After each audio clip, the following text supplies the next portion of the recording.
What's up, guys? Today we are going to talk all about why the fucking fuck things look like they are all falling apart. So if you've been freaking out thinking, oh my gosh, 2020 was bad enough, what's going on 2021? We're not even that far in and shit's already crazy. I can't handle this. What's going on? Then this is the video that you need to watch because I have some amazing news for you. Stay tuned. Hey guys, what's up? This is Stephanie J, the Erotic Alchemist. Welcome back to my channel. I am super excited to talk to you guys today about a topic that has been near and dear to my heart, and that is the concept of why does it look like everything is blowing up right now? Everything from fake news that hit us in 2020 to the BLM movement to concerns about Roe v. Wade being thrown out to now protests in the Capitol as Trump leaves and conspiracy theorists about the vaccine and all this kind of crazy stuff. It's been a really intense, coming on now 12 months. And I think everybody's kind of just like, why? Oh yeah, and then there was the Epstein thing, like shit's going crazy. And the question is, why? Why does it feel like this world is just falling apart? And so many sensitive, intuitive, empathic people that I speak to have been feeling this way for a really long time. And the reason I'm excited to talk to you about this today is because, to be honest, I wanted to share about my view on this a while ago, a few months ago. And I kind of got in my own way because to me it feels like a really edgy topic to discuss and to put my voice on. And I, as a result, decided not to say anything. And then it felt like around Christmas things were maybe calming down. So I was like, okay, cool. And then while the Capitol got stormed and, things are getting a little crazy again. So I'm like, okay, it's time. It's time to speak up and time for me to share my perspective on this whole thing. And I want to preface this with, it is my personal opinion. Opinions are not going to have primary sources because it is my opinion based on what I have seen in the world.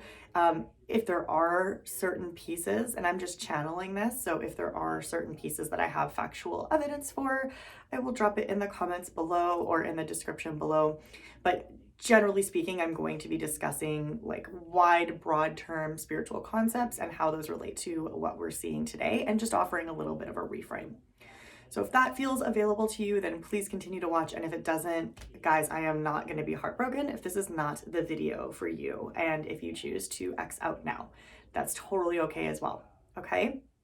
All on the same team? Cool. So for those of you that are still here, my view. What I want to summarize this as is that everybody feels like, oh my gosh, there's so much fake news. There's so much bad in the world. There's so many bad things happening. And let's look at the kind of common ones, which are that are kind of coming to the surface right now. So there's the idea of like fake news. That has been a really big theme. Racism, that has been a really big theme. And what was the other one that I wanted to point out? Oh yeah, and then Epstein. We want to talk about Epstein. So those are kind of the three. And if I didn't mention your theme, guys, I know 2020 and the beginning of 2021 have blown up a lot of shit. I know it's been super divisive, but I'm just picking on those three because those are the three that are coming to me. Feel free to insert your own shit that happened in 2020 and the beginning of 2021 into that category. But let's talk about these three things. Now, the premise or the assumption is when we say, oh my God, the world is going to shit, what is happening? The assumption there is that things are happening now that were not happening before. And my question to you there is for you to pose to yourself, and I love taking my clients through this kind of work as well, is that actually true? Is it actually true that these things, what we are freaking out about, what we are upset about, what we are scared of, is it actually true that these things did not exist before 2020? Let's look at the example of fake news. Now, this has been a huge thing, really basically, I think, since the 2016 election. It's been massive. But the assumption is that it's really just gotten a lot worse. And now it's like we can't even trust any information. It doesn't matter if it's coming from the government. It doesn't matter if it's coming from the CDC. It doesn't matter if it's coming from our parents or our teacher. It can be really hard to know what information to trust, what is valid and what is not valid. And there's a feeling of this being new. of this fake news premise being new. And so the question is it actually new? And I think when you feel into it, when you check in with yourself, you're going to realize that the premise of fake news being used by government or by establishments of authority is not actually new. I'm Canadian, so I can use a very clear example of the Canada Food Guide, which got redone a few years ago. And then I think the first one was done in 1976 or something like that. You can Google and find the exact date. Don't quote me on that, but there was a really old food guide and it recently got redone within the last few years.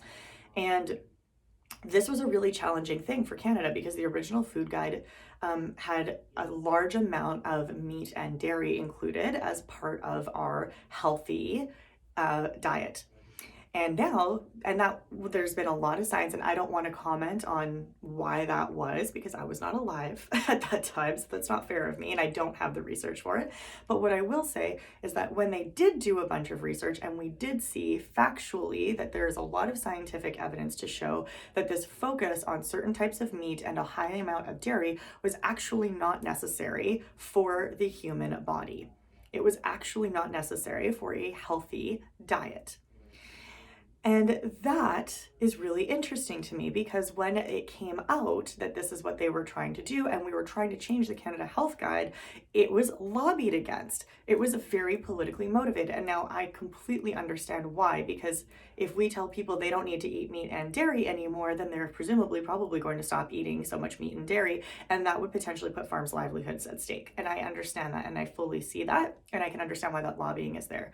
My point is not to say the lobbying should or should not be there. My point is just to say that it is there. And in the end, it did actually impact the data that came out in the Canada Food Guide. So the guidance that we are taught in schools, the guidance that is just accepted as common knowledge in Canada as far as what we should eat, was politically motivated. Again, we're not trying to get into right or wrong or whether that was good or bad. This is not the space for that. We're just stating that we can say that there was a scientific basis that ended up not being 100% followed based on political lobbying, and therefore the Canada Food Guide was politically motivated, which could kind of count as fake news, because if we look at fake news, it's news that isn't factual. And the Canada Food Health Guide would count in that, given that it was not a 100% factual representation of the data they were given. It was actually slanted slightly based on the lobbying that happened, for good reason or for not, but therefore it would qualify in my world as fake news. So this is not even something that we would normally look at. Let's look at other examples of fake news. Anytime there's been any war or any civil unrest anywhere, that country that has been experiencing it has engaged in what we now call propaganda, which is essentially fake news. We can see examples of this from World War I, we can see examples of this from World War II, we can see examples of this from the Vietnam War. Anytime there is any amount of civil unrest, there is what we would call quote unquote fake news, which is a very, very skewed view from one person's opinion that is not factually based.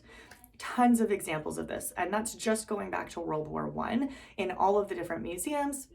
And tons of examples of this in World War II as well. And then, even in the Vietnam War. And I'm sure if you were to do a Google search, you would find tons and tons more. So why am I sharing this? I'm sharing this to show you that with the example of fake news, it is not that fake news is new. This is not a new phenomenon that we are just seeing. This is not a new dark thing that just popped up in 2020 that we did not have, that did not exist before then. It has been something that we have systematically seen evidenced throughout time with the best of intentions and sometimes with the worst of intentions, but it's still technically, regardless of the intention behind it, fake news, right? Are you with me? Okay. So when we say, why are things getting so bad in 2020 and 2021? Part of it is recognizing that actually a lot of that shit was happening before, but we couldn't see it. We just were blind to it. Now let's use the example of Epstein. Right? A lot of people are very upset and they've now started to see these child trafficking rings. And again, we're seeing awareness of this and everybody's going, oh my God, what is happening to this world? What is happening to this world? that we are taking advantage of children, that we are instigating child trafficking. What's happening? And we feel like this is a new thing. And again, if we take the same methodology we looked at fake news, I think it's very easy to see that this is not new. People in power taking advantage of people that are not in power and that are vulnerable is a trend that has happened throughout time, throughout all of history. We have, and specifically with children, there's examples of this in ancient Greece, there's examples of this all over modern history. And yes, it's terrifying, and yes, it's heartbreaking, and it's not new. There's loads and loads and loads of examples of this being a practice. Practice is not even the right word, let me scratch that, of this being a very unfortunate but true event that happened, like I said, all the way back to ancient Greece. And I'm sure past that. I'm sure there's past that. So again, it's not necessarily that this activity is new. It is not new. The world is not all of a sudden suddenly bad. It's just that it's new to us. We're finally seeing it. We aren't blind to it anymore. Thanks to media, again, good or bad, double-edged sword, but thanks to media, we can see these things. And the same thing with the BLM movement. And without speaking as somebody who is a, privileged white female, regardless of my actual Indigenous background, I have white skin. And so I don't feel this is the platform for me to deeply speak on it. But what I will share is that I know that there was a lot of people that felt it was very hard for them to receive the Black Lives Matter and the BIPOC movements. And the reason for that was because they felt like they had done the work and everybody around them had done the work. And now we are seeing science and studies are showing that that is factually not true. There is tons of subconscious bias that we aren't even aware of. And there's studies and there's tests that you can do by Harvard that will actually give you an idea of how much bias, subconscious bias that you have that you probably aren't even aware of. And again, it is not that racism has not been around for years, right? I think anybody at this stage can say that racism's been a big deal. Racism did not just all of a sudden pop up with the BLM movement. It's been around for a long damn time. And right now we're seeing it all come to fruition. And it's alarming to people because they thought it didn't exist anymore because they were blind to it. And so now we're seeing these three main things that have been popping up in 2020 and 2021. We're seeing them all come to light. And a lot of people are very alarmed because they have been walking around without being able to see this. They have been blind to what has been happening. And they think that that means that it just didn't happen. And all of a sudden the world went to shit. And the reality is that these things have been happening for decades, centuries, in some cases since the beginning of humanity. Right? If you really want to track it back, I'm willing to bet propaganda all the way back to ancient civilizations and basically fake news, right? All the way back. So really what's interesting here is that the same thing when we're doing shadow work on the individual. If somebody thinks, I'm trying to think of a good example here, but let's say we've got shadow work for an individual. When I'm sitting with my clients, one of my favorite things to do with them was that when a trigger comes up, we don't avoid the trigger. We don't bypass the trigger. We go into the trigger. Why? Because we want to know what's lying underneath it. When we're willing to go into the muck and the mud, and instead of staying in the head and the la-di-da, everything's fine, because I can tell you every single client I talk to when they come to my sessions, 99% of the time, they're like, everything's great. I don't even need a session. And then we dig in and we find trigger after trigger after trigger after trigger. Why is that?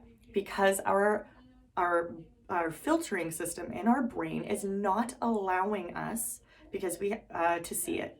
It is literally not allowing to see us. We have cognitive bias and we only see things that align with our worldview. So if we have a worldview that the world is amazing and that there's no racism and children are safe and there's no illness and if we truly believe that as a cognitive bias, anytime that is presented to us, we literally will not see it. Of no fault of our own, other than we weren't willing to do the work and to get curious. And what happens is then we get triggered when somebody says, oh no, there is racism. That challenges your cognitive bias. That challenges your belief system. And then you go back and say, no, there is no racism. How could you say there's racism? We're Canadian, there could be no racism, or whatever country you're from. Right? And so you can see how this would play back and forth. The key here is when the trigger exists, we go into the shadow work, we go into that material and we look at it and we get at what is the underlying belief that we didn't know was there. And sometimes it can feel, because we're pulling up the sediment, we're pulling up the muck from the depth of your subconscious. The reason we do that is because if it is in the light, if you can be consciously aware of it, you can work with it, you can dissipate it, and you can transcend it. But you cannot transcend or work with something that you do not know exists, you guys. And why am I using this example? Because that is what we are going through in the world right now. The earth, humanity, and a collective is going through the deep shadow work. This shit that is pissing us off, that is making us upset, that is making us question humanity, has always been there. It has always been there. The difference is we were unable to see it. And because we were unable to see it, we were able to live in a nice little rose-colored glass house that said that the world wasn't like that. Now we can see it. For better or for worse, we can see it. And guys, awareness is what will change the world. Awareness is what makes us able to work with this. When we shine the light on these shadows, we can work with them first in ourselves, and then we can support others. We have to be able to see this stuff to be able to change it. We can't change something we don't know is there. It's just the way it works. So yes, this has been tough. 2020 has been tough. 2021, who knows, right? Who knows? It's just started and it's already off to a bang in both a good and a bad way, right? And what I can bring to you here is the knowledge that this stuff is coming up so that we can work with it. This stuff is coming up so we can transmute it. It's so, so, so important that we are able to get into a space where we can see this stuff, where we can work with it. Because then we can work with it in ourselves, and then we can work with it and we can support others in the collective. We have to do our own work first. So for everyone that is sitting there wondering what the fuck happened to the world and why it is so intense right now, recognize that just like us going through our dark nights and just like us having to rip up the mud in our own subconscious, that is what humanity is doing as a collective. It will not last forever. It is part of the healing process. Yes, it is terrifying. Yes, it is overwhelming. And it is super, super needed. So take the time to ground yourself, to take care of yourself, to heal yourself, to focus on self-care. Rip out the weeds that are getting triggered by all of this happening, because that means we have our own internal work to do. And when our own internal work is done, we get to help others. And that is the invitation to everybody in this community, is to do your own internal work first, such that you can help others. Because as all of this darkness comes up, people need to help each other transmute it. And I hope that you will help others in our community do this as well. So that's it for me today, you guys. Thank you so, so much as always for being here. If you have any questions, comments, anything, you know I always love to hear your feedback. Please drop them down below. If you loved this video and you want to hear more of this type of philosophical, spiritual stuff, then give me a like. And as you know, I post at least twice a week, sometimes more if you're lucky. And if you want to catch the rest of my content, go ahead and hit the subscribe button, okay? Thank you all so much for being here, and I will catch you in the next episode.